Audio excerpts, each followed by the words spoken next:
This is the Adam Sheffer and the Georgina Adam show.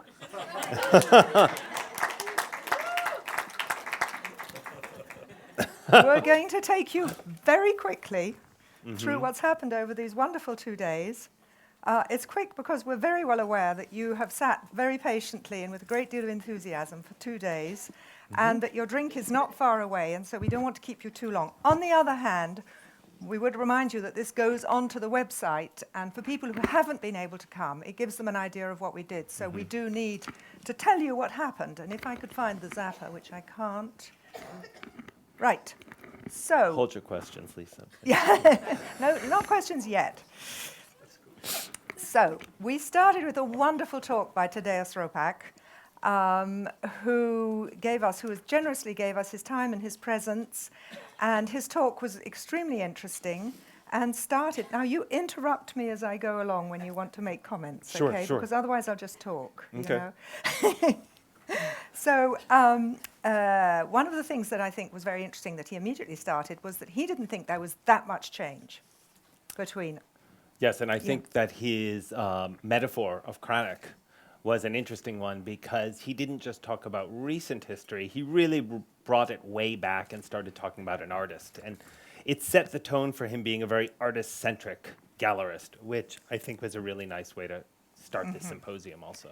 Well, we'll come back to artists. Now, he spoke about his gallery, and he emphasized the fact that the gallery is core to his business. And I think everyone here would agree that. Yeah, he kept reiterating the importance of the gallery space, talking about what I think you referred to as crappy gallery walls, art fair walls, etc. What struck me Victoria. also... Yeah, sorry. We'll be saying sorry, Victoria, again, and Yes, thank you, Victoria, it's quite a bit. What I thought was interesting, too, was, he's an art dealer who came about in the mid to late 80s, which was a very changing point in the art world. And he said that in the 80s, something changed, and it became less of a family affair, and the artist became an important part of society, an important part of the conversation. And I think it's true. It reminds me of, and he talked about Castelli, this idea when Leo Castelli decided he was going to stop segregating the artist drinking in the back room from the clients in the front room, and he was going to let everybody integrate so they could understand why he was doing what he was and meet them. Absolutely. He also, and I think the whole 2 days has been great in one way, that there has been a huge emphasis on artists. And Tadeusz set the tone by saying this wonderful quote, "We cannot create the masterpiece. You know, it is the artist who is at the bottom of the whole business, but the gallery is there to help." He also said, "Believe in your artists," and noted that some may not make it. And Susan Dunn, who's here, has the same experience, that some of the artists, you're never going to sell. Maybe after your lifetime, but not in your lifetime. Right. And in the case of Ropak, his sales team works with artists, and so they know the practice, instead of being some of the mega galleries who we will not name, where the sales team hardly knows anything about the artist. Yeah. Right, we spent a lot of time apologizing to Victoria Siddle, who is the director of the Frieze Art Fair Group, rather unfairly, but we thanked her afterwards. We made up for it. Yeah. And Tadeusz noted that art fairs are there to create connections, but they don't replace the gallery space. No, I think he reiterated the psychology around the importance of the experience, the looking at art in a gallery space. And he also said that 75% of his business is still done in the physical gallery. And I think that's proof in and of itself as to the importance to his business model. As far as multiple, he has 4 or 5 venues now, 4, I think, 1, 2, 3, 4, 5 maybe. 5. Size isn't the most important thing. That's right. He said size doesn't define a great gallery. Yeah. And also, he said that you mustn't lose your business by getting too involved in the treadmill of art fairs and event. Coming back always to the gallery. That's right. And lastly, I'll put all of these up. Actually, you could probably see them. Oh, you can't see them with me. The Castelli mentor. Yes, move across, and then you can see the same, because you can't see it behind you. The Castelli mentoring effect, does it still exist? Yes, very much Yeah. so. Very much so. Yeah. He was a product of it, and I think I know personally from a gallery that shares some artists with Mr. Ropak that it's done very harmoniously, and he has respect for that kind of relationship. Not that we aren't competitive, but we have parallel relationships with artists, and it allows us to suit the artist based on what our strengths are. So, of course, the problematic aspect that he identified about today's new world is the investment and speculation aspect. He says he can smell a speculator. And this is, and he made this great quote, we have to nurture connoisseurs and not investors. We have to invest in people who believe in the cultural content. And he said that they do blacklist people who buy and then resell quickly, flippers. There was also some discussion of Adrian Guény, who just, how much was it he made at auction? Do you remember 10 10 million? million? Yeah. I mean, great, a colossal price. And this is going to be difficult to manage a career with a young artist who is going to continue to produce. So they have a huge waiting list. So Yeah. he's hoping, and I think he's hoping for a soft landing. Yeah. What do we retain? He also noted what a vastly expanded world it is, that there's no corner that's not unexplored, which is great. Right. He makes takes an active position in bringing that to his audience. And he said that he makes sure that our audience doesn't get lazy and only sees work at art fair. He makes the investment to bring in artists from different places, make the introduction, show them, promote them the best he can outside of an art fair venue. Sorry, Victoria. The gallery, nevertheless, remains the core of the business. That was the artists and the gallery remain the core. That was his overall message, and a very important one. So, over to you, because I moderated this session, therefore you're better placed to... Okay, sure. This was a wonderful panel with Elba, Victoria, and Jean Fremont. And I think it was really interesting because Victoria came out and essentially said that nothing replicates seeing a work in a gallery, but a good, fair presentation can change the perception of the gallery. And I think it's a testament to something we've all been discussing, which is this idea that art fairs can complement what we do in the gallery, particularly the mid-sized galleries. They don't have to hinder what we do. They add to it the exposure to clients, to different geographical locations, to people there who simply don't travel to Basel or Miami, for instance.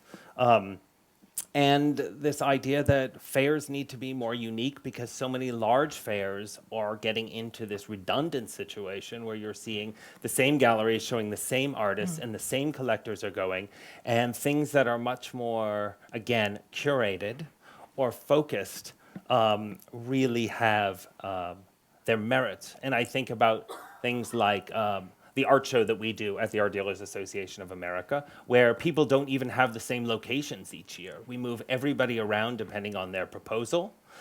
We have both one-person shows, curated exhibitions, and secondary market dealers who just bring inventory, selected inventory, or the Fog Fair, say in San Francisco, that's gotten quite popular, but has also retained an interest in design. And it was actually founded by an art dealer and an interior designer. And I think people are really interested in that aspect. I think of the they're fair. smart, yes. Yeah. Yeah. They did talk, at the panel they did talk about transparency, but it's problematic in the results. And this has always been a disadvantage compared to auction, which is more public. It's difficult. We talked a little tiny bit about WME, the investment in freeze, which you think has got some positive out. I do. I mean, Victoria was articulating how it's actually worked to the advantage of the galleries very directly in that they have this Tate Fund now that could benefit sort of by honoring an artist, and the fact that they were able to reduce costs through the investment from the talent agency so that they could essentially moderate the cost for the galleries and include estimable younger galleries and not make it impossible. I mean, the Frieze magazine was started as a forum for new art. And I think the fact that they've taken in this investment. They haven't lost their core culture, but they're still willing to really look and bring in new, fresh things, allow some established galleries to do sort of more emerging and risky projects. I think it's a good thing. I think it's a good thing. And of course, we did also mention the question of biennales. Yes. Which is... Yeah, Jean mentioned that the commercial world has actually started to infiltrate the biennial system. And I know firsthand from someone who, now the way things are structured, often there is, you go to the Venice Biennial and then you go to the Basel Art Fair. And often people will come into the stand and say that, they've blown their budget in Venice. And you can go to pavilions and you see the dealers standing out in front of there, literally working it. Oh, I've seen price lists in Venice. Yeah. Yeah, so that has happened. That is the world. Yeah, that is the world. But it of has course, happened. remember that everything used to be for sale in Venice up until about 1969. There was actually even an office. But yes, I did a little tiny bit of research on it in the past. Oh. Right, legal matters. We had a very interesting and interactive, which was very interesting, talk by a couple of by a lawyer for FEAGA, the European Federation, which has 1,000 members. And basically, I'll put them all up. That's it. Basically, we covered droit de suite, or artist resale rights, which is a very contentious question. It would be great if it could be limited to living artists. I think the fact that they're investigating solutions or possibilities, I know that the issue in California has been something that's caused a great deal of discussion, particularly among living artists, and important living artists as well. I really appreciated the fact that we had Adrienne here to speak on behalf of FEAGA, because at the ADAA, we are constantly interested in issues of legislation and taxation. We are encountering all sorts of things every day that are changing. The UK, the United States, the EU, we're living in very unprecedented times. Yes. And the fact that there's an organization in Europe that is addressing and handling these problems, specifically related to them, and in America, we are doing the same. It's nice to know that these are issues that are real, we're all affected by them, and people are talking about them in their communities. Between that and something being changed in Europe is unfortunately a bit of a stretch. But so VAT in a way comes into droit de suite as well. Yeah. It's the definition of art varies, obviously, which is problematic. And in fact, the VAT regulations are the least uniform. Yeah, I also wanted to bring up Linda Blumberg, who is the executive director of the Art Dealers Association of America, is with us for the past couple of days. And I thought her pointing out also the particularities behind how resale rights and how these commissions flow with the vast, I think 68% go to the collection agencies. And there are maybe 9 artists who really benefit from them, and we could probably name who they are. That this is something that there's a lot to lobby for. So, unfortunately, stricter laws is all very good, but it seems that there is a trend towards stricter laws for even modern and contemporary art. And as we know, in Germany, there have been very restrictive laws brought in, which is problematic. And a threat of an EU import license, which strikes me as being yet another layer of administration, and particularly for art galleries, really problematic. Yes. And one other thing that I thought was interesting is that the EU does not recognize video art as art. Yes, that was an interesting point. Yeah. I mean, you wonder if they have researched sort of public auction and records. Who is making the decision? Yeah, exactly. Important, the gallery-artist relationship, contracts. I mean, this is something we've discussed before at Talking Galleries. Obviously, there's a difference between when you take something, you invest in production, and generally there is a contract, but most galleries still don't have contracts, and I think that there is a need to increasingly professionalize the whole sector. Yeah, there was a comment that artists should be educated as professional artists, and I'm just I would imagine that if I were focused in art school, I would want to be focused on making my art, and maybe it could be an elective, I don't know. Sharon Loudon and other people have written books about how to sustain a life as a working artist, which allow you to read how to navigate through the gallery system, etc. But I don't know, I didn't go to school to learn how to be an art dealer. And had I done that, maybe part of my creativity would have been tempered because I would have thought that there was a template that I should follow in order to do this. And there simply isn't one, and there shouldn't be one. And if there were one, maybe things wouldn't be as interesting. So 2 things to retain from that particular panel. Choose your moment, i.e. have a look at when something is likely to be debated. That was one of the things, and then at that point. And also the importance of associations, the ADAA, FEAGA, the other associations. The French have a very good gallery association, which has produced an excellent code de déontologie, an ethics code. And I think, united we are stronger. Yes. We then had a panel about curated gallery programs. I'm sorry I'm nipping through this, but we've got quite a lot to cover. Curating, is it now overused? Do we curate our cheese board these days? Yeah, I think so. An American television show that many of you know, 60 Minutes, did an episode last week about how this is one of the most overused words in the American language, this notion of curating, and when are you actually curating and when are you not curating, and that it's no longer something specific to the art field.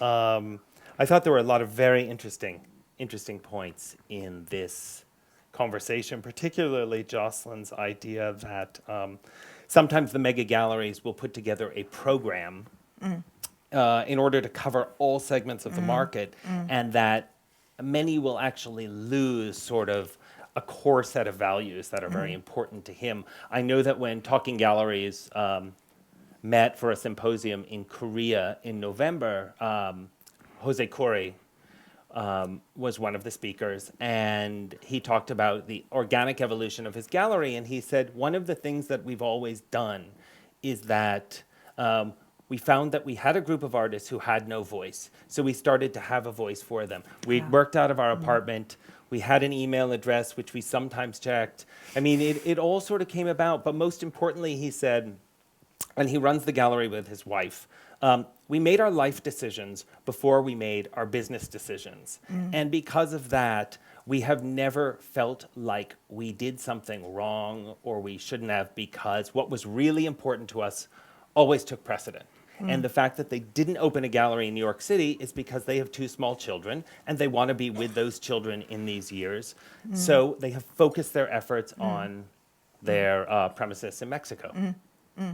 So Jocelyn, as you say, he said that he had a vision, and it was quite interesting that Anthony Reynolds, who gave us the pleasure of coming, had an opposite point of view, and he said, I never planned which artists I represent. So, there are more ways of one than doing this as well. That there are different ways of approaching curating your gallery program. Yeah. Jocelyn also put up another point that I thought was interesting, in that he said, often I found that I have shared values between myself and the artist.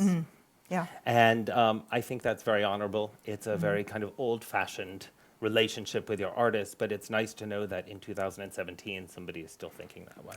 Yes, and as always, we're coming back to the artists, which is so good. Right, so moving on to a very lively panel this morning, the mid-sized art gallery, which difficult to define. We decided it was neither the tiny little mum and pop gallery, what they call, or the mega gallery. So we looked at the benefits of the mid-sized gallery. Yeah, I don't know them. Yes, you do.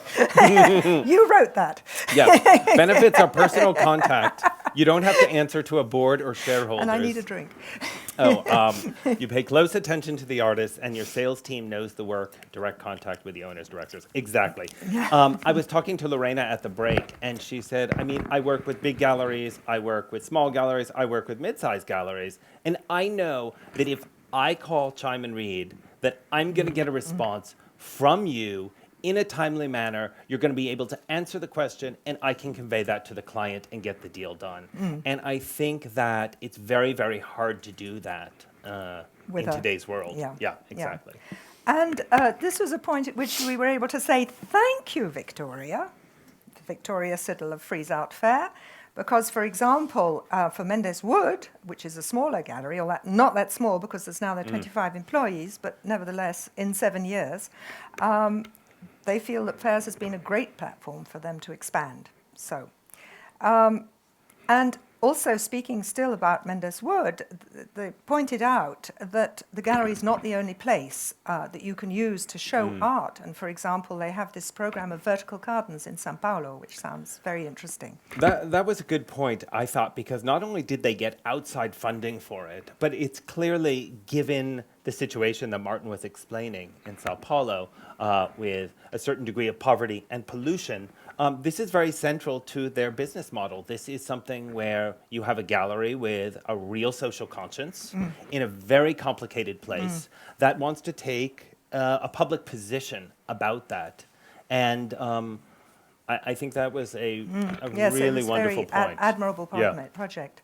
Of course, less admirable is poaching of artists, and I think it was Victoria who or somebody suggested, what about having like transfer fees? And I don't believe that it's actually ever worked like that. There are some solutions if your artist is going to leave you to go to a bigger gallery. Sometimes you can have a transitional arrangement, you Sure. know, in which perhaps the smaller gallery will profit from a show or something. In some cases, it doesn't work. And Adam, you made a good point about it being a small world and that you may be at Basel and meet the dealer in the men's room Yeah. the next week. So it's best not to make enemies. I think it's all, look, it's never an easy situation. I think it's all in how you handle it. And some people may be forgiving, other people may not. It's a very, very tough personal and professional issue. And very distressing Yeah. for the gallerist. Yeah, and it, you know what, it's Very happened to distressing. everybody. Yes, it's happened to everyone. But I know dealers who've been really hurt Yeah. by having an artist taken from them when they've worked hard on it. Speaking of which, the solution for the mid-sized gallery is hard work, which is why I put it in red. Greeting visitors traveling, this Mendes Wood was saying, and as you said, don't sit in the gallery like a garage attendant. You've got to get out, you've got to just work hard in order to grow. Yeah, it's true. You can never let the fire go out in the belly. You know, if you do, something's wrong, and you could do what you need to do to reactivate it. But the beauty of the art business is there's always some way to get curious again. So this was billed as being the most explosive debate. So we were really expecting blood on the carpet. We didn't get any blood on the carpet, but it was enormous fun and extremely enlightening.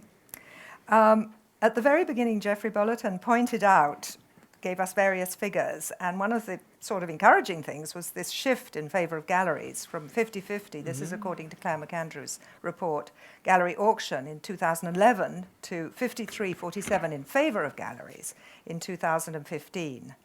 But of course, the big worry has been, and this is not a new problem, but it's a continuing problem and has been exacerbated recently, I'll come back to that, by the way auction houses are expanding into gallery territory. Right.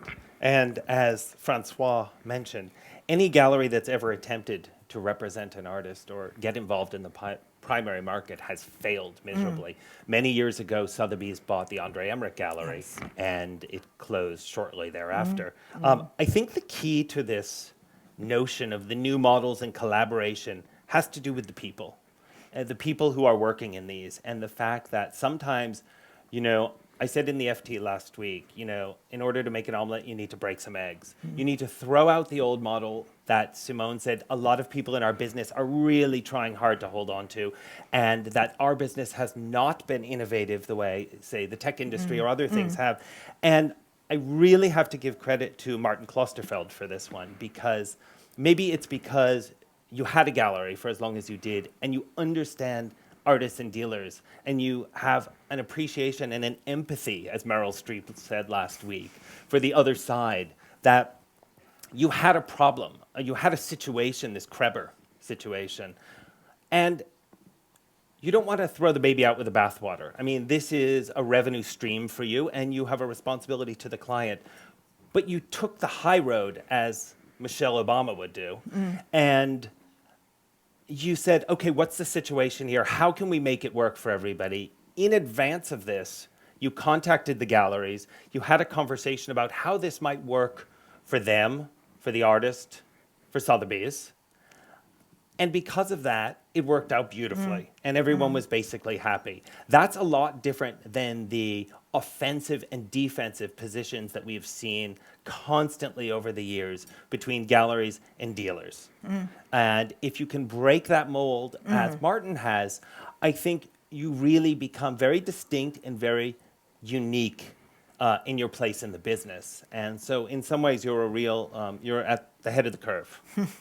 Of course, one of the things we did note was that probably the top end of the market performed slightly differently. And when Susan was talking about Rothkos in tens of millions, it was not such a friendly and No, but Susan was also, I mean, she put her finger on the pulse by refuting some comments that were made by another estimable colleague.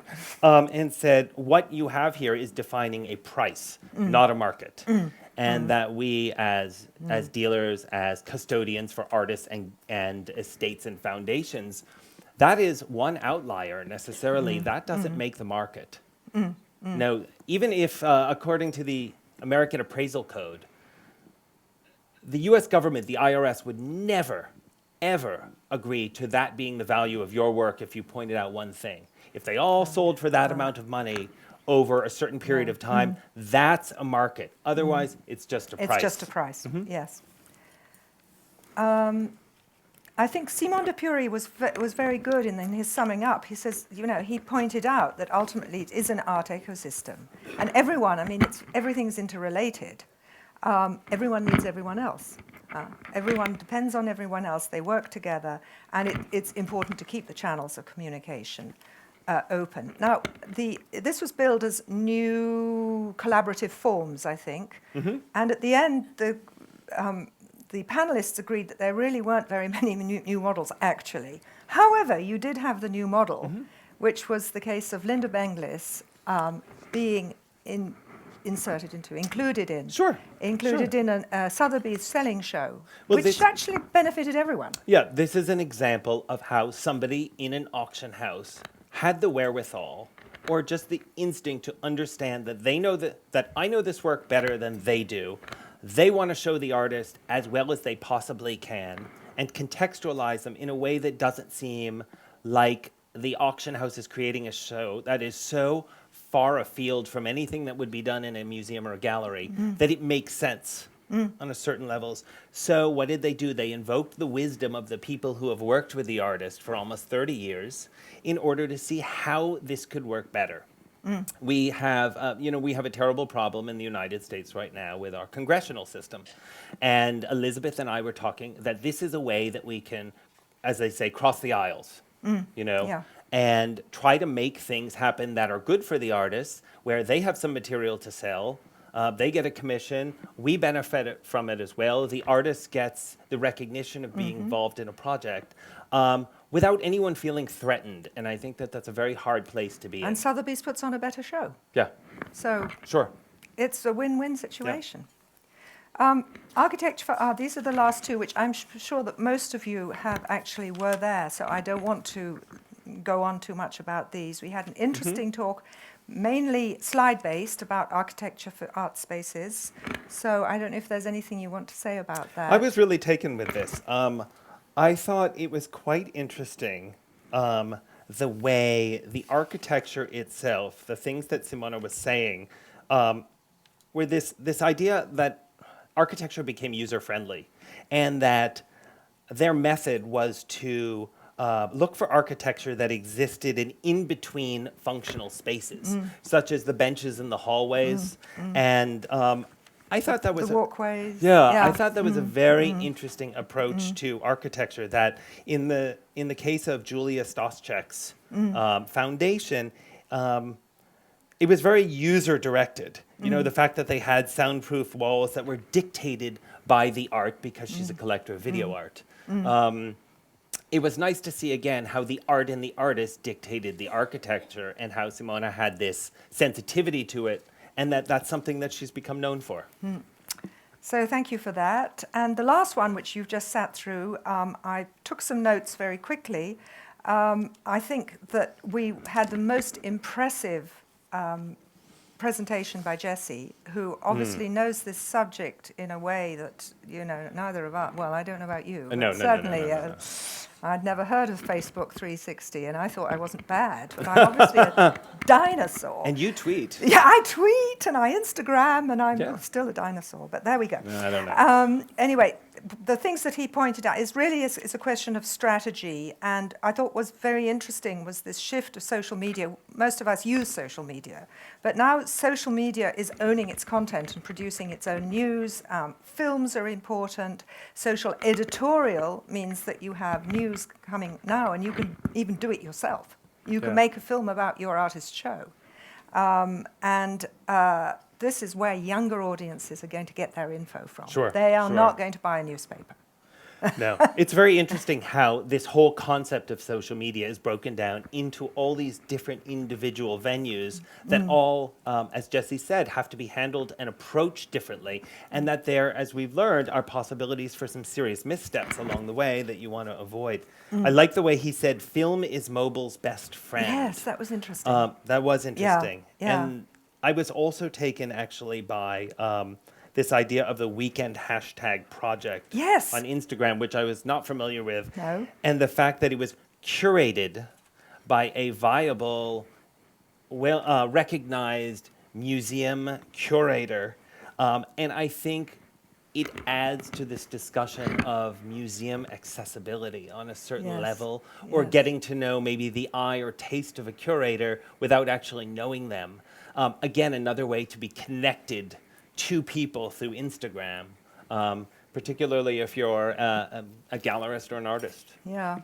So that brings us to the end of our Adam and Adam show. That's right. Thank you so much for bearing with all of us. Thank you so much to all our speakers, to our wonderful organization, because really the organization is fantastic, for bringing together so many interesting people. And don't forget to tweet. Don't forget to keep an eye on the Talking Galleries pages on social media, since we now all know about social media. And don't forget to come back to Talking Galleries next year for a new and even better program. Well done.